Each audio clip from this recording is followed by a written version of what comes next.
Hello everyone welcome back to my kitchen channel मैं अंकिताई मोर चेनेलলৈ আপোনালোক সকলোকে আকৌ এবাৰ স্বাগতম জনাইছোঁ। আশা কৰিছোঁ আপোনালোক সকলো ভালেই আছে। আজি মই মোৰ পাকঘৰত বনাবলৈ লৈছিলোঁ এগলেছ বানানা চকলেট কেক। গতিকে ভাবিলোঁ এই ৰেচিপিটো মই আপোনালোকৰ লগতো শ্বেয়াৰ কৰোঁ। অৱশ্যে বহুতে এইটো বনাব জানে, যিসকলে নাজানে সেইসকলে এই ভিডিঅ'টো চাই উপকৃত হ'ব বুলি মই আশা কৰিছোঁ। গতিকে আহকচোন আমি কেনেকৈ বনাই চাওঁ। বানানা চকলেট কেক বনাবৰ কাৰণে এয়া মই লৈছোঁ দুটা জাহাজী কল, আধা কাপ ব্ৰাউন চুগাৰ, আপোনালোকে এইটো চেনিও ল'ব পাৰে, বগা চেনিটো, আৰু লৈছোঁ আধা কাপ কোকো পাউডাৰ, 1.5 কাপ ময়দা লৈছোঁ মই চাহৰ কাপেৰে, আৰু এয়া দেখিছে আধা কাপতকৈ কম মই কুহুমীয়া গৰম পানী লৈছোঁ। তাৰপিছত এয়া মই লৈছোঁ ৰিফাইন তেল আধা কাপ, আৰু এইটো হৈছে ডেইৰী মিল্ক চকলেট হয়, মই গুড়া কৰি লৈছোঁ সৰু সৰুকৈ। এইটো অপশ্যনেল হয়, আপোনালোকে নাথাকিলে ব্যৱহাৰ নকৰিব পাৰে। আৰু এয়া হৈছে বেকিং চ'ডা আধা চামুচ, বেকিং পাউডাৰ 1 চামুচ, আৰু সৰু চামুচেৰে নিমখ মই অকণমান লৈছোঁ আধা চামুচ, আৰু এয়া লৈছোঁ ভেনিলা 1 চামুচ সৰু চামুচেৰে, আৰু মই আলমণ্ড আৰু কাজু অলপমান খুন্দনাত ৰাফলি গুড়ি কৰি লৈছোঁ।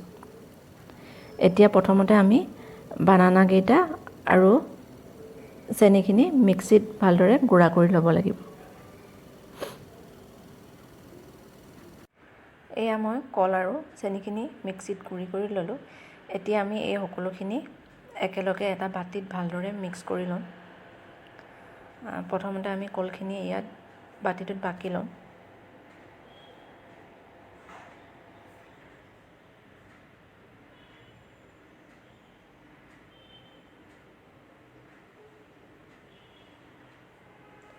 তাৰপিছত আমি ময়দাখিনি চালনীখনেৰে কলখিনিৰ ওপৰত চালি দিম, আৰু কোকো পাউডাৰখিনিও আপোনালোকে লগতে দিব পাৰে, কিন্তু লগত দিলে অকণমান গোটা গোটা নিচিনা হৈ যায়। সেইটো কাৰণে আমি এভাগ এভাগকৈ এনেদৰে চালি চালি কলৰ আৰু চেনিৰ পেষ্টটোৰ ওপৰত এনেকৈ দি দিম।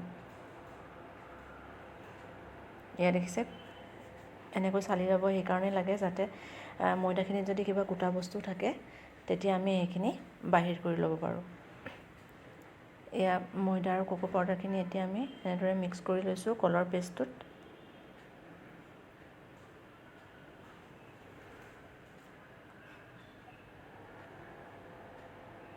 এনেকৈ আধা গোলাৰ পিছত আমি এতিয়া ইয়াত তেলখিনি দিম। তাৰপিছত আমি বাকি লোৱা এই সকলোখিনি একেলগে দি দিম, বেকিং চ'ডা, বেকিং পাউডাৰ। এতিয়া এই গোটেইখিনি মিক্স কৰি দিয়াৰ পাছত আমি ইয়াত কুহুমীয়া গৰম পানীখিনি দি দিম, আৰু এইখিনি মিশ্ৰণটোৰ লগত ভালদৰে আমি এতিয়া ফেটিম। আপোনালোকে এটা কথা মন কৰিব যে এই মিশ্ৰণটো যিমান ভালকৈ ফেটিব কেকটো সিমানেই কোমল হ'ব আৰু খাবলৈও ভাল হ'ব। গতিকে আপোনালোকে যিমান পাৰে সিমান ভালকৈ ফেটি ল'ব। এয়া মোৰ ইতিমধ্যে মিশ্ৰণটো ফেটা হৈ গৈছে। এয়া দেখিছে আপোনালোকে মই খুব ভালদৰে ফেটি ল'লোঁ। এতিয়া মই কেকটো বনাবৰ কাৰণে এইটো বাতি লৈছোঁ। এতিয়া ইয়াত আমি তলত অলপমান মই তেল সানি ল'ম, আৰু এখন টিচু পেপাৰে চাৰিওফালে ভালকৈ বাতিটোৰ চাৰিওকাষে মই তেলখিনি সানি দিম। মই যিহেতু অভেনত বনাবলৈ লৈছোঁ গতিকে এইটো বাতি ইউজ কৰিছোঁ। আপোনালোকে যদি কুকাৰত বনায় এনেকুৱা ষ্টীলৰ বাতি ইউজ কৰিব পাৰে, আৰু একেদৰে তলত অলপমান তেল সানি দিব।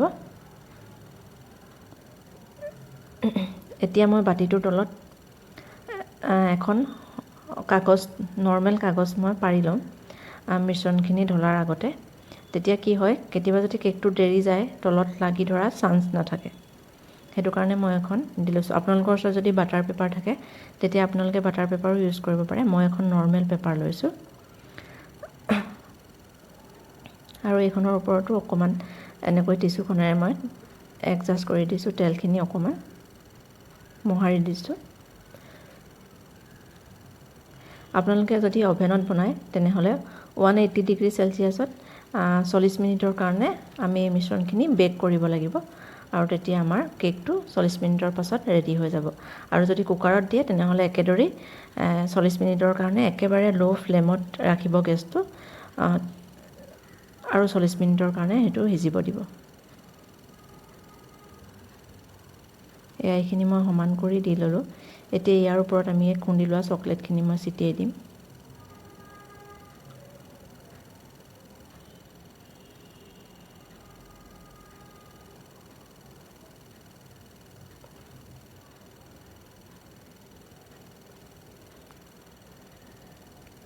এয়া মই 40 মিনিটৰ কাৰণে এয়া মাইক্ৰ'ৱেভত বেক কৰিম। এয়া 40 মিনিটৰ পাছত আমি অভেনৰ পৰা কেকটো উলিয়াই আনিলোঁ আৰু এতিয়া এইটো আমি এখন প্লেটত উলিয়াই ল'ম। এয়া আমাৰ খাবৰ কাৰণে চকলেট কেক ৰেডি হৈ গ'ল। আপোনালোকে আজি মোৰ এই ভিডিঅ'টি চাই কেনে পালে কমেণ্টৰ জৰিয়তে জনাবলৈ নাপাহৰিব আৰু প্লিজ মোৰ চেনেলটো লাইক, শ্বেয়াৰ আৰু ছাবস্ক্ৰাইব কৰিবলৈ নাপাহৰিব। লগতে ওচৰতে থকা বেল আইকনটো এবাৰ দবাই দিব যাতে মোৰ আহিবলগীয়া ভিডিঅ'সমূহৰ ন'টিফিকেশ্যন আপোনালোকে পাই থাকে। গতিকে আজিলৈ আহোঁ, নমস্কাৰ।